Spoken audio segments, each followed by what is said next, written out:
جوزي موجود في البيت بس مش حاسة انه موجود في حياتي. الجملة دي لو سمعتها من واحدة تبقى حالة خاصة، لكن لما نبقى بنسمعها كل يوم يبقى ده مش موقف، دي ظاهرة. ناس كتير مشكلتها مش الخيانة ولا الضرب ولا الفقر.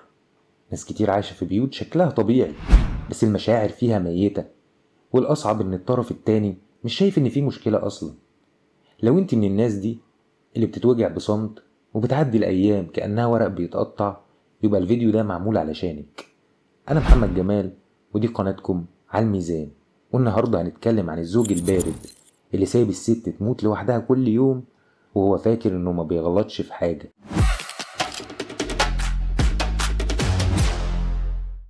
علشان نفهم القصة تعالي نسمع من 3 ستات. الأولى بتقول: كل يوم بلبس وأروق وأجهز الأكل، أول ما يدخل كأني مش موجودة، ولا نظرة ولا كلمة ولا حتى تعليق على الأكل. ده أنا لو شغالة عنده هيهتم بيا أكتر من كده. والتانية بتقول: كنت بقول يمكن بيشتغل كتير، يمكن ضغط الحياة، يمكن لما الأمور تهدى هيتحسن، بس بقالي 5 سنين وما بسمعش غير شحن الموبايل فيه. أما التالتة لقيت حل للموضوع، بتقول: كنت الأول بحزن وأعيط وأقلبها مناح، بس مع الوقت اتعودت وبقى ده العادي. بستعبط وبعدي الأيام وبعمل حفلة جوايا لو قال لي شكرا حتى على كوباية الشاي.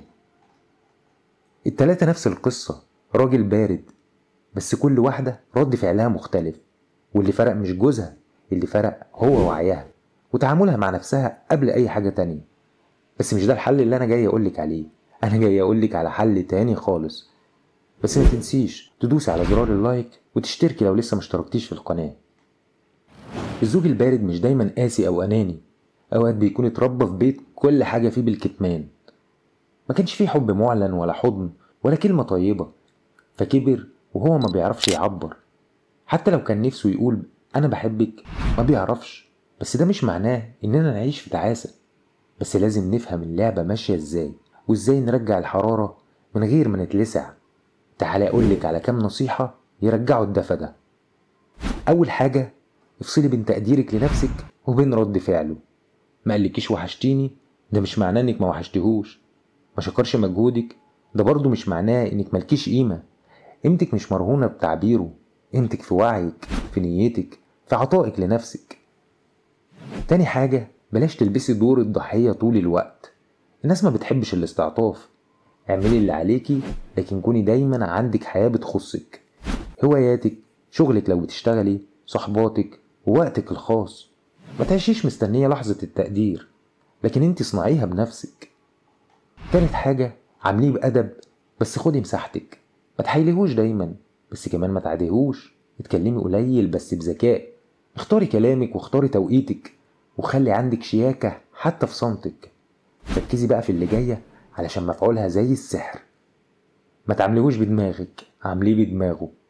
رجالة كتير ما بيعرفوش يتعاملوا مع الستات، بس سهل عليهم يعبروا مع الرجالة. وده اللي بتلاقيه ما بيبطلش رغي في القهوة، لكن في البيت بيبقى صامت وقامت.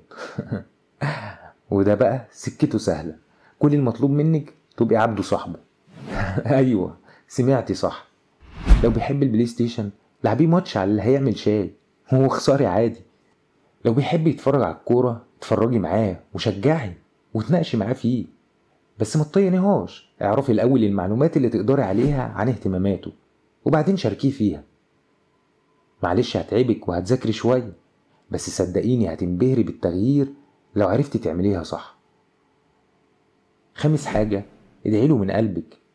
لو راجل اصله طيب ومحترم بس تعبير ضعيف، يبقى ده مش عدوك، ده واحد محتاج مساعدة.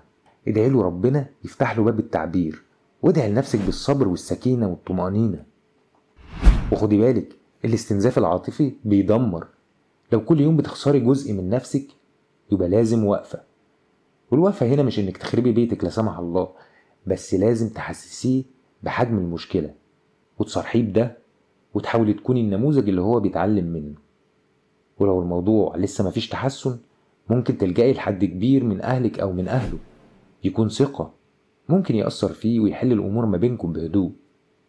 وممكن تبعدوا عن بعض فترة بسيطة، يمكن يحس بقيمتك ويراجع نفسه. المهم انك تستنفذي كل الحلول المتاحة وتحافظي على بيتك، مش علشان ظل راجل ولا ظل حيطة والكلام ده، بس علشان حاجتين مهمين جدا. اول حاجة ان صبرك عليه مع احتساب النية لله والاجر من الله عمل عظيم جدا وثوابه كبير، وجايز مع الدعاء والصبر ربنا يغير كل شيء في لحظة. تاني حاجة، ربنا عز وجل قال: وعسى أن تكرهوا شيئا وهو خير لكم، وعسى أن تحبوا شيئا وهو شر لكم، والله يعلم وأنتم لا تعلمون. وأكيد طبعا لكل إنسان طاقة، ما بطلبش منك تتحملي أكتر من طاقتك، بس كمان ما تخليش الشيطان يضحك عليكي ويختزل كل حياتك في المشكلة دي.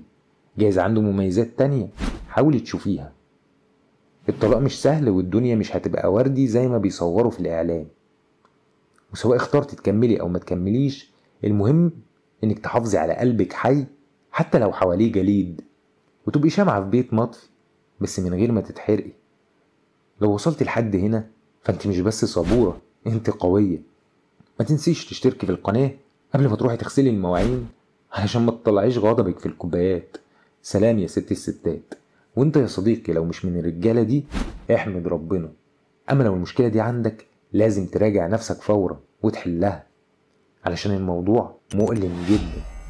سلام يا صديقي.